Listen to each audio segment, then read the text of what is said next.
Welcome, listeners, but take heed. We will say whatever we need to share our knowledge, thoughts, and joy, and even things that do annoy. So join us now, but be aware, we have a tendency to swear. We'll dial it back a little bit. But frankly, we don't give a shit. Welcome to Just Keep Rowling, a Harry Potter book movie compare and contrast podcast. I'm Ellen, and I am super anxious to start this episode. I'm Kayde, and I'm just super anxious. Aww. So, should we start now, or do we wait a little bit? No, or start now. Are you sure? Should we maybe wait? No, you got this. Okay. You know what? Let's just keep rolling into the rolling rehash. Last week we covered Chapter 25, The Egg in the Eye, and the corresponding film scenes. Droughts be damned, the prefects bathe in a luxurious Olympic-sized pool. Artfully depicted mermaids aren't nearly as pervy as Moaning Myrtle.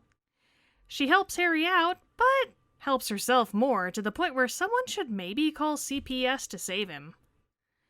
Luckily, she is somewhat helpful and he gets his clue, but insults her in the process and chases her off with his lack of tact.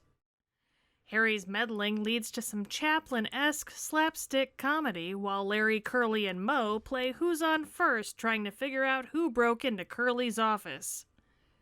Larry blames Peeves, but Mo comes out of nowhere with a bit of misdirection and a save for Harry, who was ripe for the catching.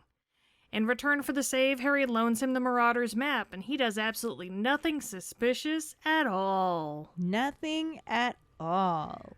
Mm-mm. During episode 95, Open a Carton of Eggs, our Potter Pondering was, what are your thoughts about how the movie leaves out the part where Harry sees Bartemius Crouch in Snape's office and nearly gets caught out of bed by Filch and Snape?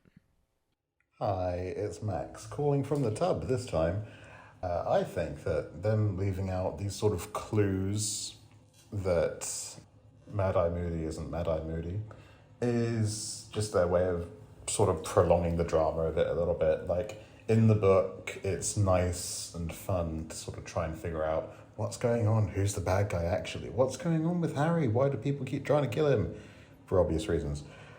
And in the film, it's just a bit better to build the suspense, I suppose, which is why they throw off weird scenes that don't really make much sense, like Karkaroff putting his name in the Goblet of Fire, even though he wasn't, but it's implied that he does. So yeah, enjoy that. It's the support badger, so I'm responding to this week's Potter Pondering about leaving Harry seeing Barty Crouch in Snape's office. I really hate that they left that out of the movie, but they did so much other crap where you could tell that it was Barty Crouch Jr. far before you were supposed to. And why would you add all that in? Like, the big thing was like, boom, it's Barty Crouch Jr., but, you leave it out. Whatever, it's fine. It's not fine, because lots of people who watch the movies, and only the movies, they miss out on big plot points like that are really important. And you don't ever really find out who Barty Crouch Jr. is, and that bothers me. So all of that plays into them leaving him out in that particular scene. But it was supposed to give you, suspicion that Mr. Crouch was the person. And you didn't get that opportunity to be like, oh, it's this person. Oh, it's this person. No, it was just like, oh, this weird old guy is here. And he does the same thing as Barty Crouch Jr. with his mouth. So that's pretty much it. I mean, that's really frustrating. And I hate that they leave out stuff like that, I guess, for time's sake. But still, I would watch 24 hours of a Harry Potter movie if it got everything in it. But yeah, fuck them for leaving it out. And support badger out. Hey guys, it's Jackson. So I feel like I'm going to be saying this for pretty much every Potter Pondering from now on. Why the hell was this left out? Harry seeing Crouch in Snape's office is important. It is an essential part of the plot. It leads to the whole thing about Moody being Crouch Jr. I can't even talk right because it's pissed me off that much. But no, I think that sums it up. But nah, I hate it. I hate that so much of the of the book has just been left out, especially vital stuff. Thank you to our keepers who called in their responses. We love hearing your voices, and I really hope we get more of these. Right? Also, thank you to those of you that respond on our Facebook page. We love getting to interact with you and read your wonderful thoughts.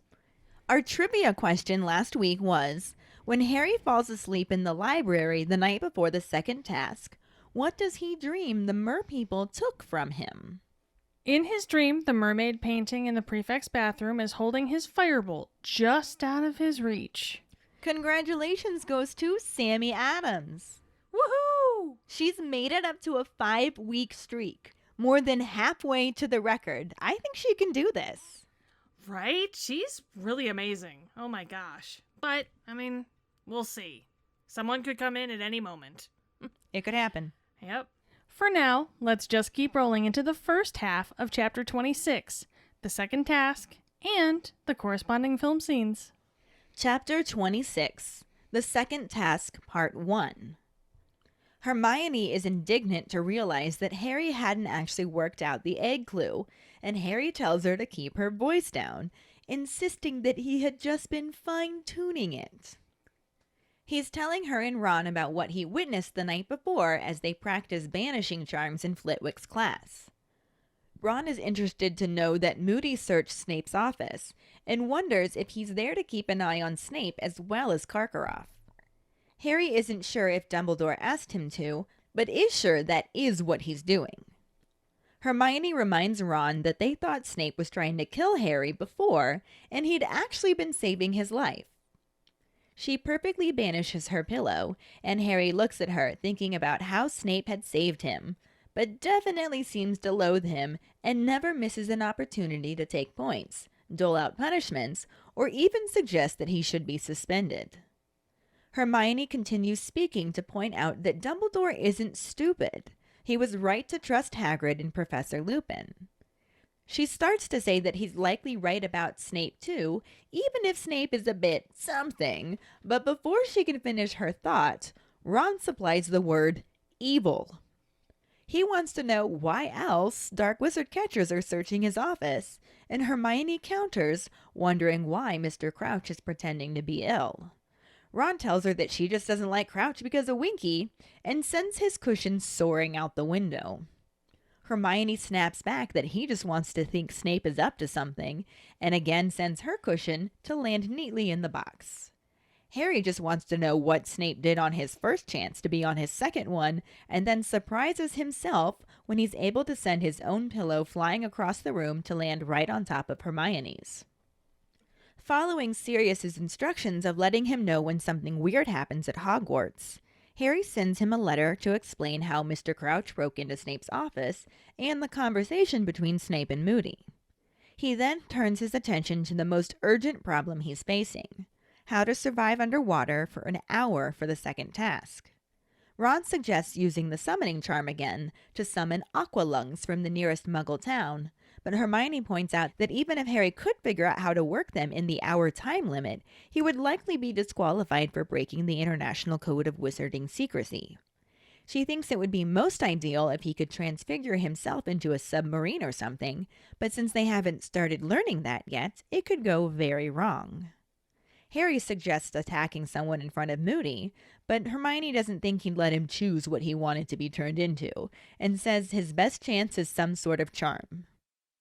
Once again, they end up spending tons of time in the library among the dusty volumes, this time looking for anything that might let a human survive without oxygen. But despite all the lunchtimes, evenings, and weekends spent there, and even asking Professor McGonagall for permission to use the restricted section, and for Madame Pince's help, they still don't find anything. Harry is beginning to panic and starting to have trouble focusing in class again. Time is slipping away just as it did before he faced the dragon, and as the last week passes by, he's even starting to go off food again. With 2 days left to go, the only good thing about breakfast is a reply from Sirius asking him to send the date of the next Hogsmeade weekend. Hermione whispers that it's the weekend after next, and he scribbles the date on the back of Sirius's note and sends the owl back out. His happiness from seeing the owl starts to fade as he realizes he completely forgot to mention the egg's clue to his godfather. Ron asks why he wants to know about Hogsmeade, and Harry responds that he doesn't know and says it's time for care of magical creatures. Hagrid has been continuing Professor Grubbly-Plank's lessons on unicorns since he returned to work and has 2 unicorn foals. They are pure gold, and the sight of them sends Parvati and Lavender into transports of delight. Even Pansy Parkinson has to work to conceal how much she likes them. He tells the class that they're easier to spot than the adults, will turn silver when they're about 2, and go pure white when they're about 7. They're also more trusting as babies and don't mind boys so much. So the whole class gets to move in to pat them and give them sugar lumps. While the others swarm the baby unicorns, Hagrid asks Harry if he's okay, figuring he's just nervous. He tells him that he knows he can do anything he sets his mind to. Harry is tempted to confess that he has no idea how to survive at the bottom of the lake for an hour, but when Hagrid smiles confidently and insists that Harry is going to win, he doesn't have the heart to contradict him, and he forces a smile back and pretends to be interested in the unicorns. The evening before the second task has Harry feeling as though he's trapped in a nightmare and frets over what he's going to do and how they could have let this happen. He, Hermione, and Ron are all in the library again, desperately trying to find something but not having any luck. Ron thinks that it can't be done and suggests that Harry just stick his head in the water and yell at the merpeople to give back whatever they've taken. Hermione insists that there has to be a way of doing it, and while they're discussing some other options, Fred and George show up to tell Ron and Hermione that Professor McGonagall wants them and they are to take them down to her office. Hermione tells Harry to bring as many books as he can back to the common room, and they will meet him there. At 8 o'clock, Madam Pince kicks him out of the library, and he grabs as many books as he can carry and settles down in the Gryffindor common room. Harry continues to search through the books as people gradually head to bed, and by 10 to midnight he's gone through all of the books, and Ron and Hermione have not returned. At the idea of having to tell the judges he couldn't do the task, he decides to sneak back down to the library under his invisibility cloak. He looks through book after book and eventually falls asleep, dreaming about the mermaid in the prefect's bathroom painting, laughing at him and taunting him with his firebolt. She pokes him in the side, and Harry says, "That hurts, stop poking me." Dobby's voice replies, saying he must poke Harry Potter, he must wake up. And Harry opens his eyes to find himself in the library. Dobby tells him to hurry since the task starts in 10 minutes, and a panicked Harry tells the elf that it's too late, he can't do the task. Dobby insists that he will do the task, explaining that he found what Harry needed and has to go into the lake to find his Wheezy. Harry isn't sure what Dobby means at first, then realizes that the merpeople have Ron, the thing Harry will miss most. Even more worried, Harry asks Dobby what he's supposed to do, and the little elf hands him a ball of something slimy and gray, telling him it's gillyweed and he just needs to eat it right before he goes into the lake. Harry asks if he's sure, and Dobby declares that he's quite sure because he heard Professor McGonagall and Professor Moody talking about it in the staff room.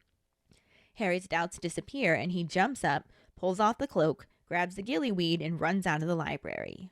Dobby wishes him luck as he heads back to the kitchens, and Harry thanks him as he sprints through the corridor, down the stairs, and out onto the grounds, sending Colin and Dennis Creevey flying as he passes. He makes it to the judges sitting at a gold-draped table at the water's edge and receives a very bossy "Where have you been?" from Percy, who is sitting in for Crouch again. Ludo Bagman tells Percy to let him catch his breath, and Harry bends over, resting his hands on his knees to do so. Just before he starts announcing, Bagman whispers to Harry to make sure he's all right and asks if he knows what he's going to do. Harry says yeah as he massages his ribs, and Bagman points his wand at his throat and says sonorous. Bagman announces that on his whistle, the champions will have precisely an hour to recover what was taken from them. He counts to 3, blows the whistle, and the crowd erupts with cheers and applause. Without looking at the other champions, Harry removes his shoes and socks, stuffs the gillyweed into his mouth, and walks into the lake. By the time he swallows, he's waist deep and knows he must look stupid as he can hear laughter and jeers coming from the Slytherins. Then, he suddenly feels like an invisible pillow has been pressed over his mouth and nose and a piercing pain on either side of his neck. Realizing that he now has gills, he does the only thing that makes sense and dives into the water. He can breathe, and the water feels pleasant instead of chilly. His hands have become webbed, and when he looks at his feet, he sees that they resemble flippers, which he uses to propel himself further into the lake. He sees some shadows and small fish, but there is no sign of the other champions, the mer people, or Ron, so he stares ahead, trying to see anything through the green weeds stretched ahead of him. Without warning, something grabs his ankle, and he twists to see a small, horned Grindylow clutching his leg. He reaches into his robes, pulls out his wand, and is joined by 2 more Grindylows. He attempts to say relatio, but instead just creates a large bubble from his mouth and sends what appears to be a jet of boiling water towards the water demons. He pulls his foot from the Grindylow's grip and swims away, sending more jets of boiling water behind him and kicking back as he feels another one grab his leg again. He gets away and still can't see anything, but nearly has a heart attack when Moaning Myrtle shows up and asks how he's getting on. She giggles and points in the direction he should head, saying she won't go with him since she doesn't like them much. He gives her a thumbs up and swims on for what seems like 20 minutes before he can hear the haunting mer song. The movie section starts out in the library with a shot of Harry sleeping on a book, Ron snoring in the background, and Hermione at the end of the aisle asking Harry to tell her again. Harry lifts his head off the book and half-heartedly recites the first line of the poem as he taps his chin against the book. "Come seek us where our voices sound." Hermione walks up the aisle towards the boys and acknowledges that is obviously the Black Lake. She shakes Ron awake and hands him the golden egg as Harry then says, "An hour long you'll have to look." Hermione again calls this obvious, but also points out that it is potentially problematic. A frustrated Harry lifts his chin off the book and sarcastically comments on the phrase potentially problematic, wondering when the last time she held her breath underwater for an hour was. Hermione sits down next to him and puts her hand on his shoulder, reassuring him that the 3 of them can do this. Ron stands up and supportively walks toward Harry as well, but before he can say anything, Mad-Eye Moody shows up and tells them that Professor McGonagall wants to see them in her office. Hermione stands and Harry starts to as well, but Moody says, "Not you, Potter, just Weasley and Granger." Hermione begins to protest, saying that the second task is just hours away, and Moody cuts her off to say exactly and point out that Potter is as well prepared as he can be at this point and could do with a good night's sleep. He tells Ron and Hermione to go, adding on a very firm "now," and slightly startled, Ron sets the egg down on a book next to Harry. They walk down the aisle, and Moody starts to follow after them, but hesitates and watches Harry start to clean up all the books they had out. He calls for Longbottom, and Neville appears at the end of the book aisle. Moody directs him to help Potter put his books back, and Neville nods as Moody walks off. Carrying a very thick book, Neville approaches Harry and sets the book down, telling him that if he is interested in plants, he'd be better off with Goshawk's Guide to Herbology. He excitedly starts to tell Harry about a wizard in Nepal who is growing gravity-resistant trees, but a very stressed-out Harry cuts him off to tell him that he really doesn't care about plants. Unless there's a Tibetan turnip that will allow him to breathe underwater for an hour, then great. A very earnest Neville says that he doesn't know about a turnip, but then suggests using gillyweed.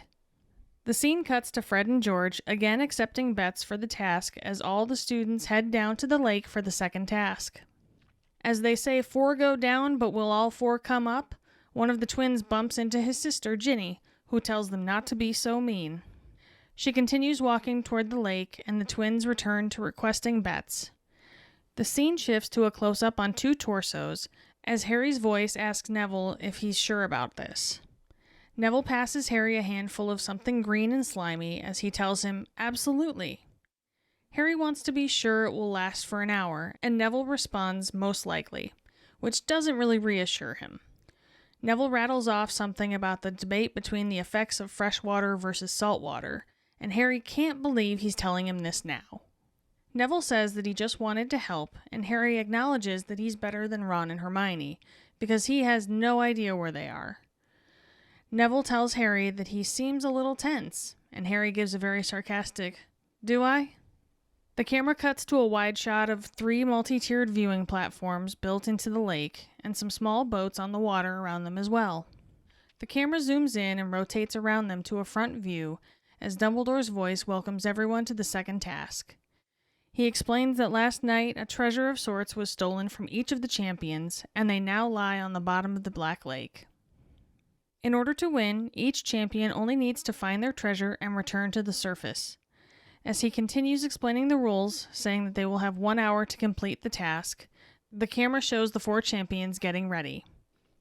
Harry pulls out the gillyweed and Moody mutters to him to put it in his mouth. Harry does so and struggles to swallow it, causing Moody to smack him on the back a couple of times. As Dumbledore says they may begin at the start of the cannon, it again blasts off immediately and startles everyone. They get over the initial shock and look down as Cedric, Victor, and Fleur all dive into the water, and a struggling Harry is pushed in by Mad-Eye Moody. The view is switched to underwater as Harry writhes in apparent pain as he swims deeper beneath the surface. He rotates upright and clutches at his neck. It breaks out with gills, and he looks down at his feet as they transition into flippers. He holds up his hands as they also become webbed, and then the scene cuts back to the surface where Seamus and Dean are trying to figure out what's the matter with him, and Neville turns his back to the lake, convinced that he's killed Harry Potter. Cutting back to underwater, Harry swims upward and flies out of the water, performing a flip behind Neville's back as Seamus and Dean laugh and cheer. Neville turns back around, wondering what he just missed, and the camera cuts back to beneath the lake, where Harry is rapidly swimming through the weeds and down to the depths amongst the fish. So, I mean, some missing stuff. Yeah. But mostly it's just how things came about really changed. Mm-hmm.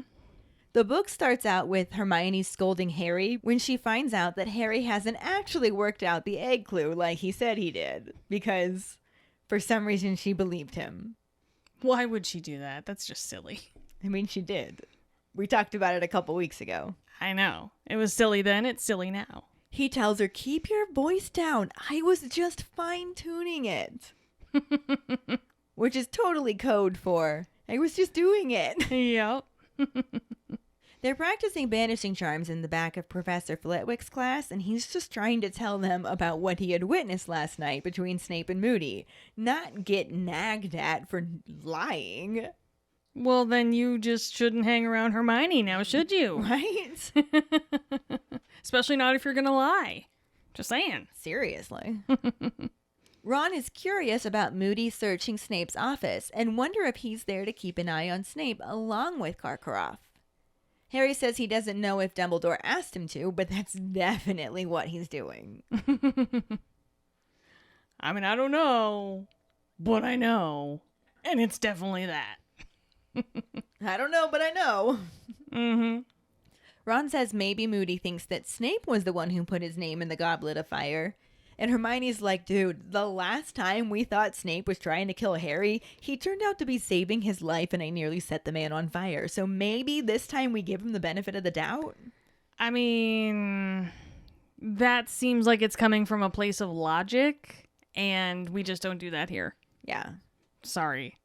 But Harry's just like, "Yeah, but it's really weird that he saved my life because he clearly hates me." You can't deny. No. You can't deny that. Sorry. You just can't. Dude keeps trying to punish me or give me detentions or try and get me suspended. Mm-hmm. Or poisoned in some cases. Yeah. Super fun. Hermione says she doesn't care what Moody says because Dumbledore isn't stupid. He was right about trusting Hagrid and Professor Lupin when nobody else would, so why shouldn't he be right about Snape? Ron suggests that Snape is evil and asks Hermione why he would have so many dark wizard catchers searching his office. I mean, why does anyone need their office searched? When they're doing something wrong, right? Or Drugs. Suspected of it. Well, there's that too. Gillyweed. Hermione fires back. why is Mr. Crouch pretending to be ill? It's odd that he couldn't come to the Yule Ball but is wandering around the castle in the middle of the night. And Ron's like, you just don't like Mr. Crouch because of what happened with Winky. So Hermione's like, you just want to think Snape's up to something. And Harry's over here like, I just want to know what he did with this first chance if this is his second. I just assumed Mr. Crouch wasn't there because he didn't have a date to the Yule Ball, right? Yeah, he fired Winky. Exactly. See? Sad when that happens. Yeah. Per Sirius's request, previously in this book, about wanting to know about anything odd that happens at the castle, Harry sends him a letter about Crouch breaking into Snape's office in the conversation between Moody and Snape that he overheard. After sending the letter by a brown owl, Harry turns his attention to solving the most pressing problem of breathing underwater for an hour. Probably good to work on that riddle for a little bit, maybe? Yeah. Just a thought. Let's not leave this one to the last minute. Mm-hmm.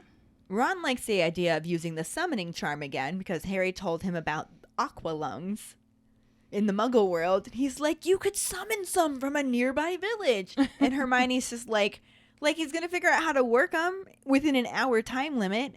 And even if he could, he'd probably get disqualified for breaking the International Code of Wizarding Secrecy. Because a Muggle is bound to notice aqua lungs flying through the air. I mean, theoretically, rules have already been broken since Harry got into this school, really. So why stop now? Rules, yes. That is a law. It's a gray area. Come on. Especially when Harry's involved. Exactly.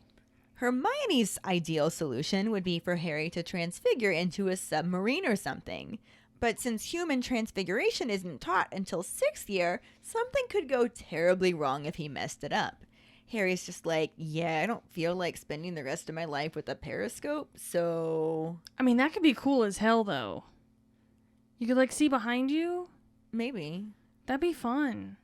Unless it hurt. Then that would suck. Never mind. I take it back. Harry supposes he could attack somebody in front of Moody, and then the professor might do it for him. True. And this is one of those moments where I'm totally Hermione because she takes this joke completely seriously and is just like, yeah, but he probably won't let you choose what you turn into. I don't think that would work. And Harry's just like, duh, Hermione. You wouldn't know a joke if it danced naked in front of you wearing Dobby's tea cozy. Well, that's pretty true. But logical Hermione says his best chances would be a charm. Mm-hmm. So the trio spend their lunchtimes, evenings, and entire weekends in the library searching for any spell that could make Harry breathe underwater. Harry even got a note from Professor McGonagall for permission to use the restricted section. Well, damn. Yeah. And they even asked Madame Pince for help. Whoa. And she's pretty ornery, so that is like brave facing a dragon type situation. But still, they could not find anything to help. So that sucks. That's just, that there's got to be something out there and you just can't find it. Well, there'd have to be something because they set the task. Yeah. A familiar panic sets in on Harry, and he's now losing his focus in classes again. The lake, which he'd only seen as part of the grounds before, is now this huge ominous thing. Like, oh god, oh god, oh god. Yeah. He feels like someone has sped up time, and the week before the task just slips away as quickly as it had before he faced the Hungarian Horntail. Well, you know what they say. Time is like toilet paper. The closer you are to the end, the faster it goes. I have not heard that. That's a new one to me. There you go. But 2 days before the next task, Harry receives a reply from Sirius, but all it says is requesting the date of the next Hogsmeade weekend. Hermione tells Harry that it's the weekend after next and gives him her quill, so he just uses the owl to send a reply back right away. And as he watches the owl fly away, it clicks for him that he never even told Sirius what the egg clue was. So this owl shows up with its godfather's response, and he's just like, oh, thank God. And then he's just like, oh, shit. I shot myself in the butt. I shouldn't have had my wand in my back pocket. I blew off my buttock. That's how that felt to him right then. It did, yeah. Better wizards than him have blown off a buttock. Yep. Ron asks why he would want to know the Hogsmeade weekend, and Harry's just like, I don't know, but we have to get to Care of Magical Creatures class. Why would he ever want to know the next Hogsmeade weekend? He couldn't be planning to, I don't know, show up in Hogsmeade that weekend. To be fair, I think they are all sleep deprived and very distracted. Wait, what? Exactly. So it's possible that Hagrid's making up for Blast-Ended Scroots. Or maybe he's just trying to prove he can do anything Professor Grubbly-Plank can. Anything Grubbly-Plank can do, I can do better. I was just thinking that. I can do anything better than Grubbly-Plank. No, you can't. Yeah, you're probably right. Anyways, he continues the lessons on unicorns. He seems to know a great deal about them, and even manages to catch 2 unicorn foals, which are pure gold. And I'm surprised that Harry didn't, jump on them right away. Didn't just niffler that A shit? little bit distracted. Lavender and Parvati are completely delighted by them, and even Pansy Parkinson's just like, I can't let people know how much I love these things. They're so beautiful. Must stay, Slytherin must not enjoy pretty unicorns. Yeah, exactly. Yeah, I feel that. Hagrid tells the class that they're easier to spot than adults, that when they're 2, they'll turn silver, and they start growing their horns around 4, and turn pure white when they're fully grown at about 7. He also says that foals are much more trusting and don't mind boys, and hands out some sugar lumps for the students to give them. Yeah, suck it, Grubbly-Plank. Yeah. Most of the others swarm the baby unicorns, because baby unicorns. I mean, yeah. And Hagrid pulls Harry aside to ask if he's okay. He suggests that Harry's just nervous, and Harry agrees. Hagrid claps him on the back and tells him that he isn't worried about him after he saw him take on the Horntail, and that he can do anything he sets his mind to. Oh, Fungal Hagrid. He's such a cheerleader. He's so supportive. I love him so much. Harry tells Hagrid that he's worked out what the clue means and is overcome by the urge to tell him that he has no idea how he's going to survive. Hagrid tells Harry that he knows he's going to win, that he can feel it. Harry doesn't want to ruin Hagrid's mood, so he puts on a smile and pretends to be interested in the baby unicorns. Yeah, pretends. Pretends, right? Come on. Dude was totally interested in the baby unicorns. It's gold. It's gold. It's gold. Must seeker it. Must seek it? Nope, I'm going with must seeker it. Must secret. All right. Harry feels as though he's trapped in a nightmare by the evening before the second task.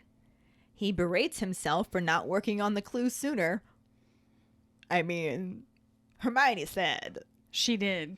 I have to agree. She did I say. love how in this section of the book, I am Hermione and you are Harry. Yeah, fact. Mm-hmm. But anyway, he finds himself wondering how he let this happen. Do that every week. Yeah, I'm telling you, this is you. Wow. He, Ron, and Hermione are back in the library, frantically looking for a spell and still finding nothing. This is basically where the movie section starts. So skip the unicorn sadness. Right, I would have loved to see a unicorn. Especially a baby. A gold unicorn. Little baby unicorn. Just be so cute. Unicorn. Wow. That happened. It did. Anyway. Moving on. Everyone is assuming their usual positions in the library. Hermione asking the questions that need answers. Harry going along with her just enough to not get yelled at. And Ron sleeping. Yeah. Of course. You are totally Harry and Ron combined. I am. Especially today. Katie fell asleep while we were recording. I did.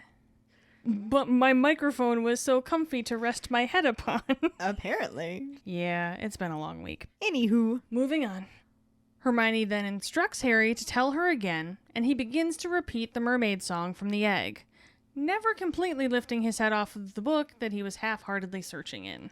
I actually love this simple little physical depiction of the frustration. The way that he beats his head against, he's like chin chin. With every single word that he says, he just bangs his chin back on the book. I was like, oh, he's so frustrated. It really gives you that feel that they've been at this forever, even though we didn't hear about it. Ellen, I'm Harry in this scene. I know. I said so. After Harry recites the first line, "Come seek us where our voices sound," Hermione walks up the aisle towards them and acknowledges that this is obviously the Black Lake. Obviously. She takes a moment to tell Ron to get the fuck up and tosses the golden egg over to him so he can at least, pretend to be helpful. Something. Maybe. Look like you're busy, guy. Just come on. Do something, damn it. Harry continues on, saying, "An hour long you'll have to look." Hermione acknowledges that this is also obvious, but points out that there might be an issue with it. Just one or two. Smidge. Maybe. No baby issue. Sassy Harry looks at Hermione incredulously and asks, "What the fuck do you mean, might? Do you know how to hold your breath for an hour? Do you know how to breathe underwater? Does your ass know how to become a goddamn fish? No, I didn't think so." Harry might have gotten a little worked up in my head. Uh-huh. Hermione then becomes desperate to be positive and tells Harry that they can do this. She believes in them. We got this, yo. They'll figure something out. Last minute rally. Right? Harry seems a little less than convinced, though. So, I mean, according to the book, it has been weeks and weeks and weeks of them trying to figure this out to no avail. So, yeah. This actually kind of mirrors the attitude in the book where Ron is like, I don't think it can be done. Your best chance is to put your head in the lake and yell at the mer people to give back whatever they nicked. I mean, it's a more solid plan that they have at this point. So that is very true. For all we know, mermaids have super good hearing and they'd be able to hear that. And they're cool with just giving shit back. Maybe. Hermione crossly says that there has to be a way, and Harry says that he should have learned how to be an animagus like Sirius. While they're discussing this, Fred and George come to tell Ron and Hermione that McGonagall sent for them, and they're supposed to take them to her office. Side note, even if Harry had become an animagus, what if he was like one that doesn't swim? Right, since they don't actually get to choose what they become. Yeah. That could have really failed for you. Yeah. It is entirely possible that he doesn't know you don't get to choose. True. So. Very true. Meanwhile, movie Ron is less pessimistic and gets up in an attempt to look supportive. Although, what the fuck is he really gonna do? Not a lot. No. But you know what? He looks supportive. He did. He looked very sympathetic. Mm-hmm. Before Mad-Eye Moody, not Fred and George, interrupts them and tells Ron and Hermione to piss off because Potter has shit to think about and eggs to crack. Oh yeah, and McGonagall wants to see them too. Which, like you said, Mad-Eye Moody, not Fred and George. Mm-hmm. But the end result is the same. They have to go to McGonagall's office. Yeah.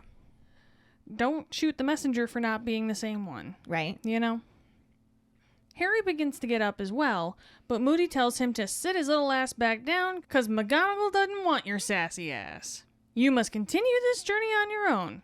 Hermione begins to protest again since it's really just who she is as a person at this point, saying that the second task is only hours away and Harry won't know which foot goes in front of the other without her there to tell him. Mm-hmm. To be fair, that tracks. I mean, she literally kept telling him, solve the egg, solve the egg, solve the egg. Harry didn't solve the egg, and now here they are fucked. That was quite succinct. Very well done. The Cliff's Notes version. Yes.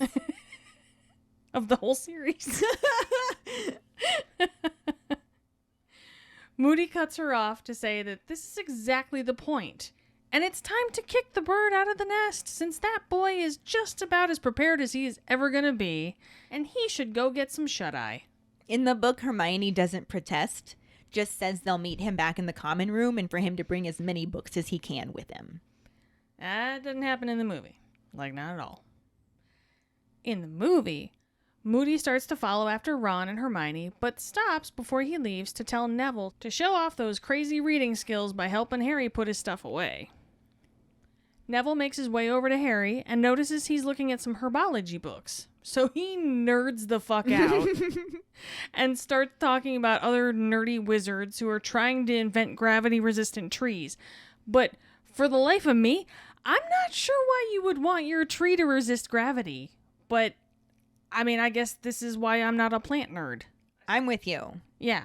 I don't know, maybe because they're rooted in the ground, it would just be like the branches going upwards, like dirigible plums, maybe? I don't know. But why? If it's resisting gravity, can I pull it down? I don't like it, but whatever. Yeah. I don't want my trees to float. That's all I'm saying. Harry, like me, is also not a plant nerd, but is way too stressed to be nice about it. And he basically just tells Neville that if he knows of a plant that'll help him stay alive today, then cool. Otherwise, he has 0 time and less than 0 patience for his nerdy bullshit. Neville, you're doing it again. Mm-hmm. And this is when Neville brings up gillyweed. Take that, Harry. Look at that, useful. Although this severely condenses and changes the way the book had it. Not just condenses, it also changes? Yeah. What? Harry's kicked out of the library at 8 o'clock and returns to the Gryffindor common room with all of the books that he can carry and continues searching. By 10 to midnight, the common room is empty and he was out of books. There is also no sign of Ron and Hermione. So it's like almost midnight. He's sitting there like, I have no idea what the fuck I'm doing. Where are my friends? I can't handle this. This is all over. But he's like, oh my God, I can't go tell the judges that I can't do the task. That's awful. So he grabs his invisibility cloak and just sneaks back into the library. I'm not saying that was the wrong option, but if it's me, I'm sneaking back into that prefect's bathroom and having another bath. If it's my last one, I'm going to make it a good one. But he definitely wasn't going to be able to sleep. So that was probably the one thing that was going to help him fall asleep, because that's what happened. He searched through books for hours and ends up falling asleep. What? And while he's sleeping, he has this dream that the mermaid from the painting in the prefect's bathroom is taunting him with his firebolt. Like, come and get it! Come and get it! Which was our trivia question. Yep. And she, like, pokes him in the side with the broomstick, and he's like, stop poking me, that hurts! And then Dobby's like, no, I have to poke you, because you have to wake up! Harry Potter must wake up! And when he opens his eyes, Dobby is there in the library, and he's just like, the task is in 10 minutes, dude, you gotta get up. Oh my God. And Harry again has that, it's too late, I can't do the task moment. And Dobby's just like, you will do the task because Dobby solved the problem for you. And he says that he must go into the lake to get his Wheezy. His Wheezy. His Wheezy. His Wheezy. And Harry's like, what the fuck's a Wheezy? And he's just like, Wheezy, who has given Dobby his sweater. And Harry's just like, shit, they got Ron. Which is very alarming to him, because here he is dreaming that they took his firebolt, the thing that he'd miss most, only to find out it's actually his best friend. Right. The thing he would actually miss most. Yeah. He didn't stop to consider the fact that it wouldn't be an object. Right. A person, not a thing. Mm-hmm. They did say they've taken what you'd sorely miss, not who you'd sorely miss. So, but misdirection. I mean, yeah, they're trying to trip you up. And they did. And they did, and it fucking worked. But Harry is very alarmed, and he asks Dobby what he has to do. And Dobby just hands him a slimy gray-green ball and says, you just have to eat it. That makes me think of when someone's like, oh my God, this smells terrible. Here, smell it. Right? He's like, here, go eat this right before you get in the water. And Harry's just like, are you sure? That seems suspicious. It's not that I don't trust you, Dobby. It's just, you've had a way of your plans to save me backfiring massively in the past. It's not that I don't trust you. It's that I know you. It's not that I don't trust you. It's just I don't trust you, Exactly. basically. But Dobby tells him that he overheard Professor McGonagall and Professor Moody talking about the task, and Professor Moody wondered if Potter would think to use gillyweed. Ooh. So Harry's just like, okay, this is the thing. I can do this. And he just like grabs everything and stuffs them in his bag and rushes out of the library with the gillyweed. Sure. Dobby wishes him good luck, and Harry thanks him before sprinting across the grounds to the other side of the lake. He reaches the judges, and Percy's disapproving voice asks him where he's been. And Percy's there because he's again filling in for Mr. Crouch. Where have you been? With your mom, Weasley. Where have you been? That's what I think of when I get to Shut that up, part. Weatherby. Right. Mr. Bagman's just like, let Harry catch his breath. He's looking super relieved that Harry made it. Mm-hmm. Fishy. He's his favorite. There's nothing weird about that at all. He's taken a liking to him. Wink, wink. But Harry doesn't have enough time to get rid of the stitch in his side and just continues panting. It was a rough run. That's a lot of ground to cover. Hella cardio, once again. Yeah. And also, again, completely different from the movie. Just Oh my god, so different. so different. So different. Once Neville, not Dobby, brings up gillyweed, the scene cuts to Fred and George once again being the ringmaster/bookies of the Quad Wizard tournament, accepting all bets for the task as everyone makes their way down to the lake to watch it. As they shout, "4 go down, but will all 4 come up?" One of the twins, Fred. Anyway, one of the twins bumps into Ginny, who turns and admonishes them both for being mean. But I mean, come on, really? Have you met them? The sensationalism is pretty on brand. Yeah. Just saying. It's a thing. Mm-hmm. The scene shifts to a drug deal of slimy green seaweed-looking shit as Harry's voice asks Neville if he's sure about this. Neville passes it to Harry and says, all the cool kids are doing it, brah. Because, Neville knows what all the cool kids do. Yeah. Yeah. He knows, he just doesn't do it with them. There is that. So, that's a thing. Harry wants to be sure it will last for an hour, and Neville responds, it depends on your tolerance level, really. Yeah. And then he rattles off some nerd talk about the debate between the effects of freshwater versus saltwater. And Harry says, this is something that could have been brought to my attention yesterday. Neville says that he was just trying to help. Because he was. He was. Echo Neville. He did. And Harry's like, well, I mean, at least you're better than those bastard no-shows Ron and Hermione. Where the fuck are they anyway? Because there's no Dobby to tell him about his wheezy. Right. Neville just tells Harry to take his gillyweed to calm down because he seems tense. And sassy Harry quips back with, do I? Yeah. Do I really? So Harry's entrance into the Quad Wizard tournament is vastly different from the book to the movie. Oh, a little bit, yeah. Because in the book, he's like panicking, sprinting down there. Mm-hmm. And in the movie, he's having this casual stroll with Neville, and he's just like walking in with all the plebes. Yeah.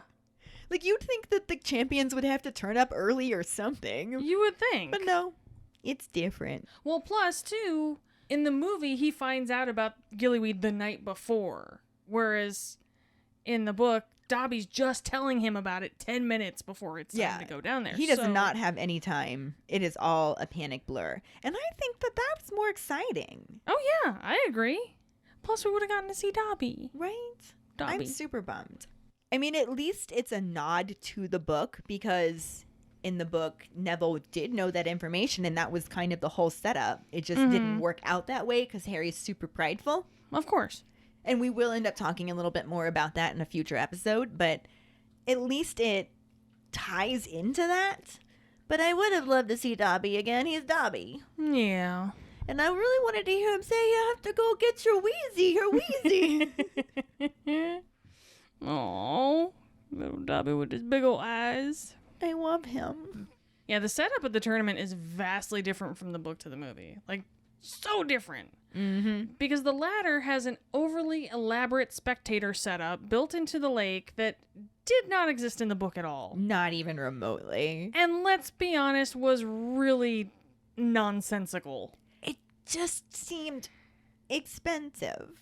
Just ridiculous. You could have put that towards something else in the budget. Like plot.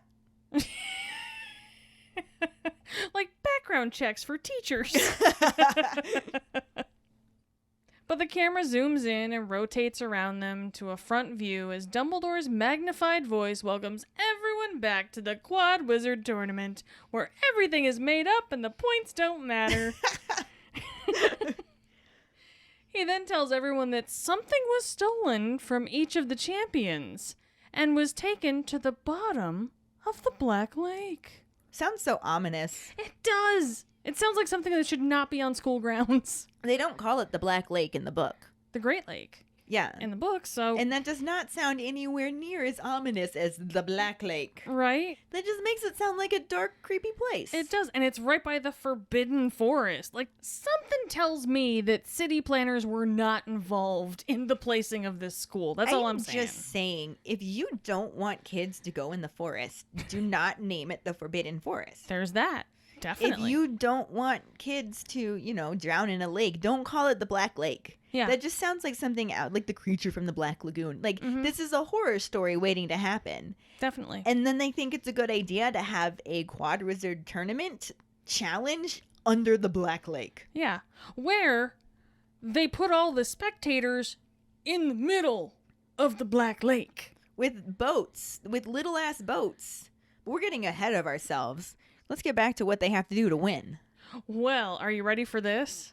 It's really great. All they have to do to win is swim to the bottom of the lake, which is fucking huge, not get killed by lake creatures in the dark, find the mystery thing that is hopefully not the grain of rice with your name written on it that you got at the mall, and then swim back to the surface with your mystery thing, which, for all you know, could be one of your prized anvils from your anvil collection. Easy peasy lemon squeezy, right guys? Easy. Super easy. I did it while you were going through that sentence. I'm done. It was so easy. This, of course, again has Dumbledore doing the announcing, since Bagman was not included in the films. Boo. Boo. In the book, Bagman moves Harry away from Crumb and asks if he's okay and to see if he knows what he's gonna do, because he's still taking a liking to him. Yep. Still rooting for you, Harry. Harry's just like, yeah, I got this. Although he's also still massaging his ribs from his run. And then Bagman points his wand at his throat and announces that the champions have exactly 1 hour to recover what's taken from them. And then he counts to 3 and blows his whistle, and everybody cheers and applauds. Sure. That's what I do whenever I hear a whistle. And I thought it was really interesting because in the movie, they actually had them all like wearing swimming gear. Mm-hmm. And Harry shows up to this, and it could be just because he's in the library that he was not prepared at all, but he still shows up to this fully in his robes and everything. Yeah. And he bothers to stop and take off his socks and shoes. Well, I mean, he can't swim in shoes. That's but, just... keeps his big-ass robes on? He's not a genius, Ellen. He's not a genius. Harry was not put in Ravenclaw for a reason. He's not a claw. That's for damn sure. But he then stuffs the gillyweed in his mouth and just wades out into the lake. And he's about waist high, standing there chewing, and he can hear jeers coming from the Slytherin section, and he's just like, I look like a fucking idiot right now. It's freezing. This isn't gonna work. I don't know what I'm doing. Fuck me. That's not quite how it goes in the movie. There's some slight differences. 1 or 2. Or all of them. While Dumbledore drones on about rules and all the other champions get themselves psyched up to definitely develop hypothermia and whatnot, Harry pulls out the gillyweed, and Moody mutters to him to put it in his mouth. Wait, what? That sounds so dirty. I know. Ugh. Just keep rolling. So Harry does so and struggles to swallow it. What the fuck? I know, just keep rolling. Causing Moody to smack him on the back a couple of times. That's dirty. Hey, that's my line. If you can't beat him, join him. If you can't deny it, supply it. This, of course, is not how it happened in the book, since Harry ate the gillyweed without inappropriate prompting from Moody. Everybody loves some inappropriate prompting. Well, I know what you do on your Saturday nights. All of a sudden, it feels as though he's being suffocated by an invisible pillow, and he's got these piercing pains on both sides of his neck, and he's just like, fuck, I have gills!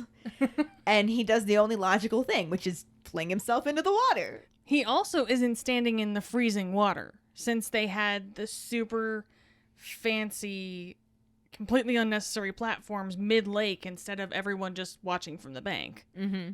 Plus, as Dumbledore says, they may begin at the start of the cannon, not whistle.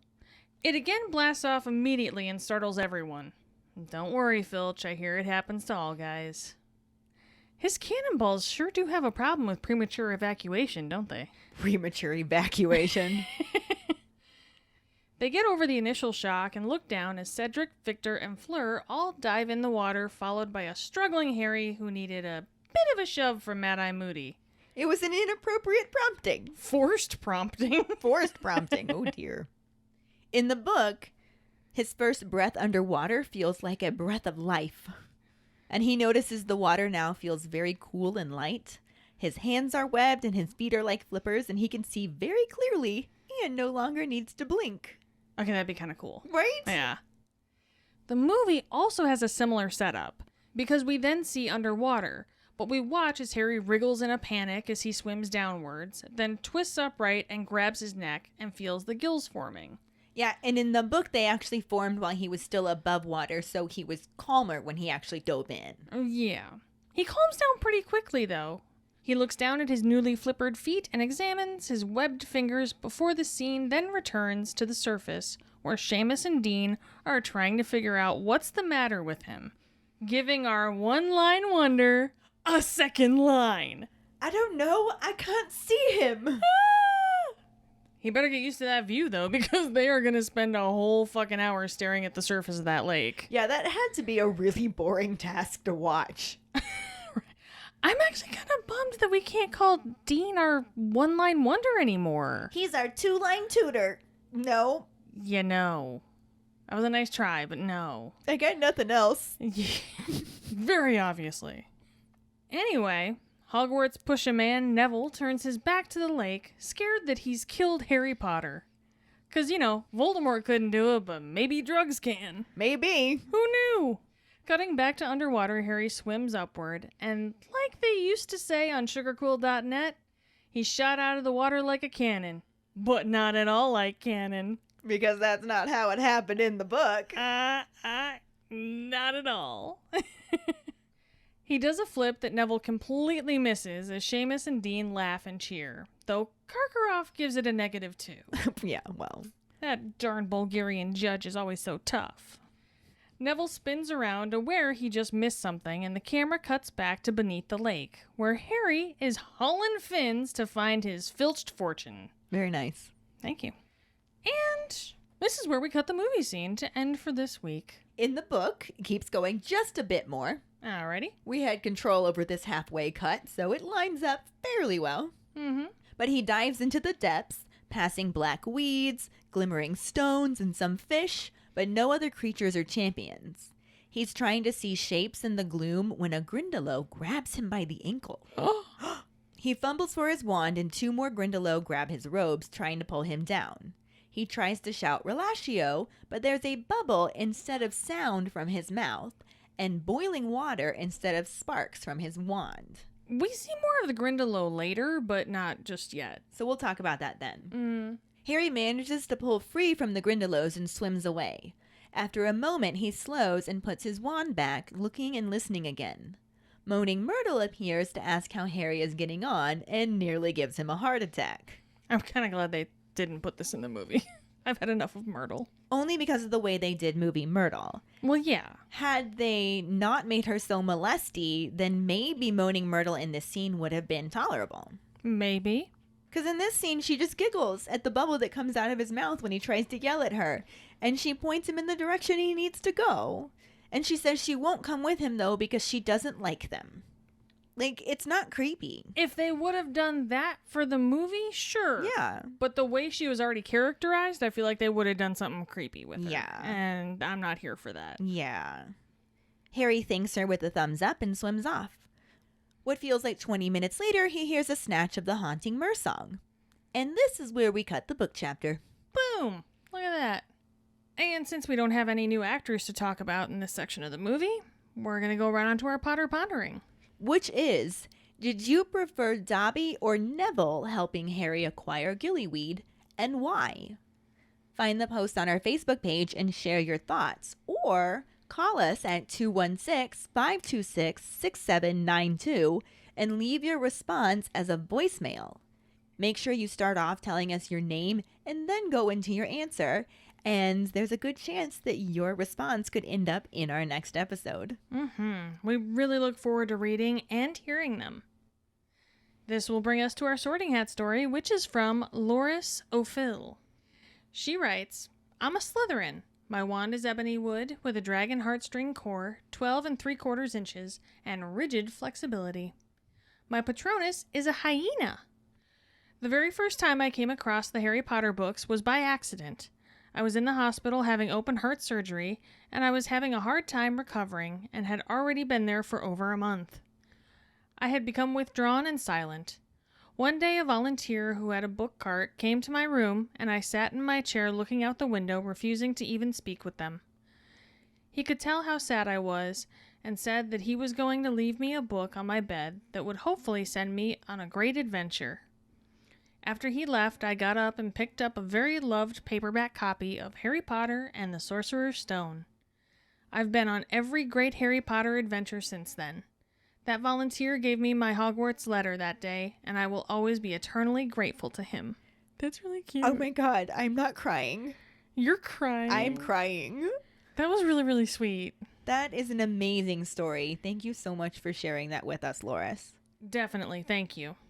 And if any of you other keepers out there listening would like us to read your Sorting Hat story on a future episode, you can email it to us at justkeeprolling@gmail.com. Let us know your house, wand, Patronus, how you got into Harry Potter, and anything else you might want to share with us. Or you can message it to us over social media. You can indeed. This week's trivia question is, how many points do each champion receive for the second task? The first person who responds with a correct answer in the code word, #moralfiber, will get a sticker. Another way to get a sticker is to rate and review us through iTunes or Facebook. Make sure to email us at justkeeprolling@gmail.com to let us know you did, and we will get back to you to figure out which sticker you want and where to send it.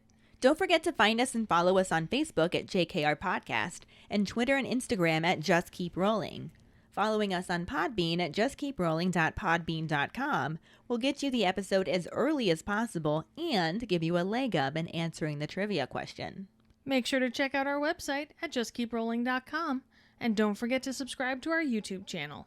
If you would like to help us continue creating more content, you can support us as a patron and get extra perks on patreon.com/justkeeprolling. As always, any support you can give is greatly appreciated.